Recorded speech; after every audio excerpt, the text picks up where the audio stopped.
gledam na internetu sve šta se zbiva i šta ko kaže, ja vidim da ljudi nisu svesni značaja da internet ima 2 milijarde ljudi. Znači, najveća država nije Indija i nije Kina, nego je internet.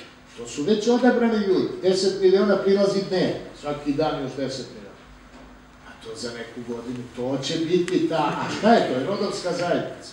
A šta smo mi ovde imali, molim vas, pre 7-8 godina u Vinči? Pa rodovsku zajednicu. Srbi se nisu nikad razvili do nivoa plemena, jer pleme je organizovana struktura. Imate Poglavicu, imate Vrača. To su recimo Crnogorci. Zna se, Poglavica je Milo Đukanović, Vrač je Amfilohije Radoš. I jasna situacija. Razume?